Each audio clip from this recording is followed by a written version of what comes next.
በስመ አብ ወወልድ ወመንፈስ ቅዱስ አሐዱ አምላክ አሜን። ክርስቶስ ተንሥአ እሙታን በዐቢይ ኃይሎ ሥልጣን አሰሮ ለሰይጣን አግዓዞ ለአዳም ሰላም እምይእዜሰ ኮነ ፍስሐ ወሰላም። እግዚአብሔር የሚወዳችሁ እግዚአብሔርን የምትወዱ የእግዚአብሔር ልጆች የእናታችን የንጽሕተ ንጹሐን የቅድስተ ቅዱሳን የድንግል ማርያም የአደራ የቃል ኪዳን ልጆች የቅዱሳን መላእክት የቅዱሳን ጻድቃን ሰማዕታት ወዳጆች እግዚአብሔር ስም እንደምን አደራችሁ? እንደምን ዋላችሁ? እንደምን አመሻችሁ? በያላችሁበት ቦታ የእግዚአብሔር ቸርነት የእናታችን የድንግል ማርያም እናትነት የቅዱሳን መላእክት ጥበቃ አይለያችሁ፣ አይለየን። እኛ የሰው ልጆች የምንኖረው በእግዚአብሔር ቸርነት በድንግል ማርያም እናትነት በቅዱሳን መላእክት ጥበቃ በቅዱሳን ተራዳኢነት ነውና ሁሌም ቢሆን የእግዚአብሔር ቸርነት አይለየን፣ አይለያችሁ። እንደምን ሰነበታችሁ ልጆቼ? ሕይወት እንዴት ነው? መልካም ስራ እንዴት ነው? ሕይወታችን ጊዜያችን ልክ ይፈጥናን ከእጃችን ላይ እንዳለው ሰዓት እድሜያችን ይፈጥናን፣ ጊዜያችን ይሮጣን። የሰው ልጆች ደግሞ ዕለት ዕለት ፍቅር እያጡ ሰላም እያጡ ሲሄዱ እናያለን። ዛሬ ቅዱስ ዮሐንስ አፈወርቅ ድርሳኑ በተናገረበት ላይ እንዲህ ይለናል። የትምህርታችን መነሻ እምነት አለኝ ብሎ ምግባር የሌለው ሰውና ምግባር አለኝ ብሎ እምነት የሌለው ሰው እኩል ናቸው ይለናል። ኦርቶዶክሳውያን ልጆች እምነት አለኝ ብሎ ምግባር የሌለው ሰውና ምግባር አለኝ ብሎ እምነት የሌለው ሰው እኩል ናቸው ይለናል። ሁለቱም መንግስተ ሰማያት አይገቡም ይለናል። ኦርቶዶክሳውያን ልጆቼ እኛ ክርስቶስን ወደን እናቱን ድንግል ማርያምን ወደን ቅዱሳን መላእክት ቅዱሳን ጻድቃን ሰማዕታትን ወደን በምግባር በሃይማኖት ታንጸን መንግስቱን እንድንወርስ የእርሱ መልካም ፈቃድ ይሁንልን። በቅዱስ ማቴዎስ ወንጌል ላይ ምዕራፍ 7 ቁጥር 21 ላይ ስታነቡት እንዲህ ይለናል ቃሉ። በሰማያት ያለውን የአባቴን ፈቃድ የሚያደርግ እንጂ ጌታ ሆይ ጌታ ሆይ የሚለኝ ሁሉ መንግስተ ሰማያት የሚገባ አይደለም ይለናል። በአባቴ ሲል አንድ መሆናቸውን ሲያጠይቅ ነው። ኦርቶዶክሳውያን ልጆቼ ጌታ ሆይ የሚለኝ ሁሉ መንግስተ ሰማያት አይገባም ይለናል። ለምን ካልነን ሃይማኖቱን ጸንቶ የያዘ በምግባር ጸንቶ የኖረ እግዚአብሔር ይህን አታድርግ ያለውን ሁሉ ሕጉን ትእዛዙን አክብሮ የሚኖር እሱ መንግስተ ሰማያት ይገባል። ከሕጌ ከትእዛዜ ወጥቶ ግን ጌታ ሆይ የሚለኝ ሁሉ መንግስተ ሰማያት አይገባም ይለናል። ኦርቶዶክሳውያን ልጆች ወደዚህ ዓለም የመጣ ፋሲካችን ክርስቶስ እኛን በኃጢአት ውስጥ የነበርነውን በጨለማ ውስጥ የነበርነውን ብርሃን አደረገልን። ከሐሳር ወደ ክብር መለሰን። ከሲኦል ወደ ገነት አስገባን። ወደ ቀደመ ክብራችን ተመለስን። ኦርቶዶክሳውያን ልጆች ስለዚህ ይህንን ቃል የተናገረው መድኃኒታችን ኢየሱስ ክርስቶስ አምላካችን መድኃኒታችን ኢየሱስ ክርስቶስ በዚህ ምድር ላይ 33 ዓመት ከ3 ወር ወንጌልን ሲያስተምር ነው። እናንተ ጸሐፍት ፈሪሳውያን አላቸው፣ የአብርሃም ልጆች ነን ትላላችሁ፣ ግን የአብርሃምን ስራ አትሰሩም አላቸው። አብርሃም ደግ ነዋ፣ አብርሃም ቅን ነዋ፣ አብርሃም ፈጣሪውን የሚወድ ነዋ። አብርሃም ጸሐ ብሔርከ ወተፈለጥ ማዝማዲከ፣ አብርሃም ሆይ ከዘመዶች ተለይተህ እኔ ወደ ማሳየ ተራራ ውጣ አለው እግዚአብሔር። ኦሪት ዘፍጥረት ላይ አብርሃም አመነ፣ እምነቱን ጽድቅ ሆኖ ተቆጠረለት፣ ወጣ። ኦርቶዶክሳውያን ሁሉን ነገር ጥሎ ወጣ። የሚወዳት ባለቤቱን ጥሎ ወጣ። ኦርቶዶክሳውያን የሚወዱትን ጥሎ መሄድ ይከብዳል እኮ። የሚወዱትን ተው ሲባል ለመተው ይከብዳል እኮ። አብርሃም እኮ እግዚአብሔርን ስለሚወድ አማኝ ስለሆነ ሁሉን ጥሎት ሄደ፣ ወደ ተራራው ወጣ። ለዚህ ነው ክርስቶስ አምላካችን መድኃኒታችን ኢየሱስ ክርስቶስ እናንተ የአብርሃም ዘሮች ነን ትላላችሁ፣ አብርሃም አባታችን ነን ትላላችሁ፣ ግን የአብርሃምን ስራ አትሰሩም አላቸው። ስራችሁ ተንኮል ነው፣ ኃጢአት መስራት ነው እያለ ገሰጻቸው። ኦርቶዶክሳውያን ይህ ቃል የሚጠቅመን ለእኛ ነው። ዛሬ እኛ ምን እየሰራን ነው? አምላካችን መድኃኒታችን ኢየሱስ ክርስቶስ 6ቱ ቃላተ ወንጌል ላይ ብራብ አላበላችሁኝም፣ ብጠማ አላጠጣችሁኝም፣ እንግዳ ሁኜ ብመጣ አልተቀበላችሁኝም፣ ብታረዝ አላለበሳችሁኝም፣ ታመሜ ቤተኛ አልጠየቃችሁኝም፣ ብታሰር መጥታችሁ ጠይቃችሁ አላስፈታችሁኝም ይለናል። ክርስቶስ መጥቶ ታሞ አይደለም። በእኔ ስም ከሃው መካከል ለሰው ልጆች ብታደርጉ ለእኔ አደረጋችሁልኝ ይለናል የክርስቶስ ቃል። አያችሁ፣ መንግስተ ሰማያት ለመግባት ይሄን መፈጸም ያስፈልጋል።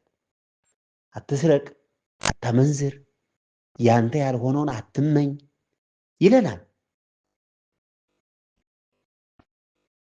አትግደል ይላል። ኦርቶዶክሳውያን የእግዚአብሔር የሆነውን ለእግዚአብሔር ስጥ ይለናል። የታምልክ ባዕድ አምላከ ዘእንበሌ፣ ከኔ ውጭ ሌላ አምላክ አታምልኩ ብሎናል።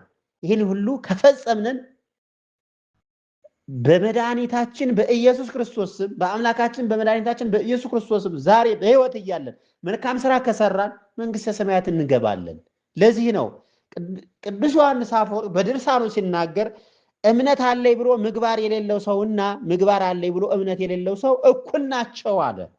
ለምን ያልከኝ እንደሆነ ሁለቱም መንግስተ ሰማያት አይገቡም አለ። ለምን? ሁለቱን አሟልተው አልያዙምና። ኦርቶዶክሳውያን ልጆች ምን እንስራ ካላችሁ እነዚህን 6 ነገሮችን 7 ነገሮችን እንድንጸየፋቸው በወንጌል ተነግሮናል። ትዕቢተኛ አለመሆን ወይም ትዕቢተኛ ዓይን፣ ሐሰተኛ ምላስ፣ ንጹሕን ደም የምታፈስ እጅ፣ ክፉ ሐሳብን የሚያበቅል ልብ፣ ወደ ክፉ የምትሮጥ እግር፣ በሐሰት የሚናገር ሐሰተኛ ምስክር፣ በወንድማማች መካከል ጠብን የሚዘራ፣ እነዚህ ሁሉ በእግዚአብሔር የተጠሉ ናቸው። ኦርቶዶክሳውያን ከዚህ መላቀቅ፣ እነዚህን መጸየፍ ያስፈልጋል። ኦርቶዶክሳውያን ዛሬ ወንጌል ይሰበካል፣ ታዳምጡታላችሁ። መልካም ለመስራት ነው የተቸገርነን። መልካም ለማድረግ ነው የተቸገርነን። መልካም ስትሰሩ ዲያብሎስ መልካም እንዳትሰሩ እጃችሁን ይዘዋል። መልካም ነገር በአንደበታችሁ እንዳትናገሩ ዲያብሎስ ያን ቀይሮ ክፉ እንድትናገሩ ያደርጋችኋል። ሰው እንድታሳዝኑ ያደርገናል። አንደበታችን የተዘጋጀው እኮ ለምስጋና ነው። ቅዱስ ቅዱስ ቅዱስ ብለን እሱን ልናመሰግንበት ማለት ነው። ኦርቶዶክሳውያን እኛ የተፈጠርነው መንግስቱን ለመውረስ ነው።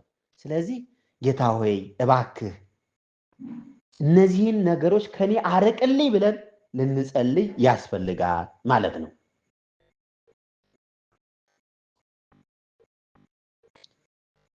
ዮሐንስ አፈወርቅ እንዲህ ይለናል። ምን እናድርግ ካላችሁኝ አለን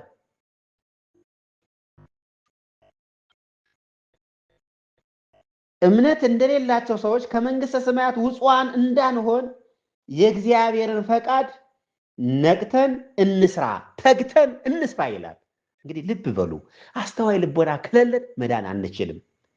እውነቴን ነው የምነግራችሁ። በስመ ካህን፣ በስመ መነኩሴ፣ በስመ መምህር አጭበርባሪዎችን በመለየት እንክርዳዱን ከስንዴው በመለየት በትክክለኛው ጎዳና መሄድ ያስፈልጋል። ኦርቶዶክሳውያን ብዙ ሰዎች አባት መስለው ካህን መስለው እንደዚህ ያደረጉን እያሉ የዛን ሰው ኃጢአት እያዩ ከእምነታቸው የሚሸሹ ሰዎች አሉ። ይሄ ምክንያት አያድንም። ኦርቶዶክሳውያን ልጆች ምን እንስራ ምን እናድርግ ካላችሁ ይህ ግን ይለናል ዮሐንስ አፈወርቅ እምነት እንደሌላቸው ሰዎች ከመንግስተ ሰማያት ውጹዋን እንዳንሆን ምግባር እንደሌላቸው ሰዎች ከመንግስተ ሰማያት ውጹዋን እንዳንሆን ወይም እንዳንወጣ ይለናል። የእግዚአብሔርን ፈቃድ ነቅተን ተግተን እንስራ፣ ምግባር ትሩፋትን ተግተን እንስራ።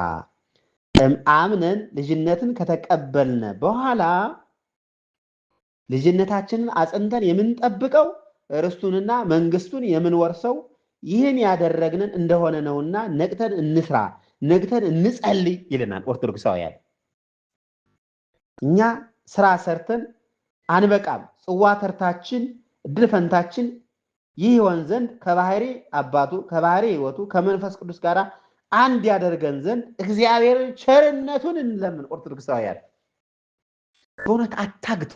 አንዳንድ ሰዎች በቃ እየጸለይኩ እግዚአብሔር በቃ አልሰማኝም ምትሉ አላችሁ። እግዚአብሔር እንዲሰማን መጀመሪያ እኛ እግዚአብሔርን መጀመሪያ እንስመው። ያ ማለት ምንድነው? በሕጉ በትእዛዙ ጸንተን እንኑር ማለት ነው። ኦርቶዶክሳውያን ለዚህ ነው ቅዱስ ዮሐንስ አፈወርቅ እምነት አለኝ ብሎ ምግባር የሌለው ሰው እና ምግባር አለኝ ብሎ እምነት የሌለው ሰው እኩል ናቸው፣ ሁለቱም መንግስተ ሰማያት አይገቡም ይለናል። እና ልጆቼ አይዟችሁ፣ በርቱ፣ ጠንክሩ።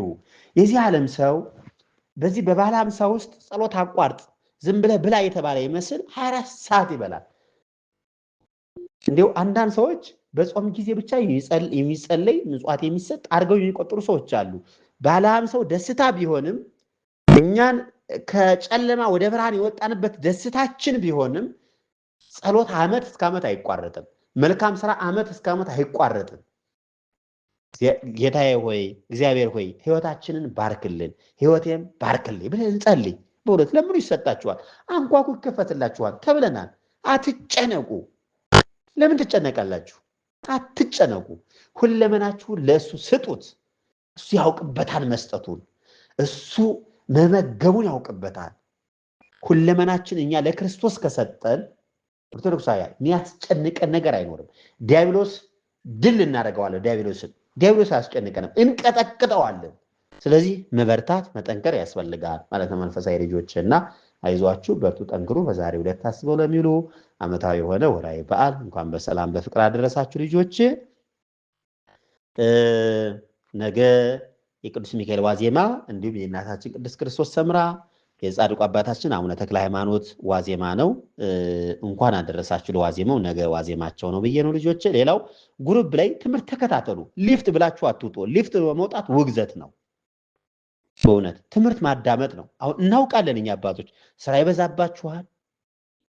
ከመናፍቃን ከካህዲያን ጋር ከአሕዛብ ጋር ነው ያላችሁ። ያን ጊዜያችሁ መስዋዕት አድርጋችሁ ነው የምታዳምጡ። ማታ ስተኙ ጸሎት አባታችን ወይ ብላችሁ ከጸለያችሁ በኋላ በጆሮአችሁ እያዳመጣችሁ ተኙ። የህሊና ረፍት ታገኛላችሁ። የማንን? የእግዚአብሔርን ቃል። እኛ እኮ የክርስቶስ ባሪያዎች ነን። እኛ እኮ የክርስቶስ ባሪያ አገልጋዮች ነን። ቃሉን የሚያስተምር እግዚአብሔር ነው በእኛ ላይ አድሮ ማለት ነው። መንፈሳዊ ልጆቼ በርቱ፣ ጠንክሩ ልጆቼ። እግዚአብሔር ይባርካችሁ። የእግዚአብሔር ቸርነት፣ የእናታችን የድንግል ማርያም እናትነት፣ የቅዱሳን መላእክት ጥበቃ፣ የቅዱሳን ተራዳይነት አይለያችሁ መንፈሳዊ ልጆቼ። በእውቀት ባለ እውቀት የሰራችሁትን ማይሰራ ኃጢአት እግዚአብሔር ይፍታ። እግዚአብሔር ይባርካችሁ ልጆቼ። እግዚአብሔር ከእናንተ ጋር ይሁን።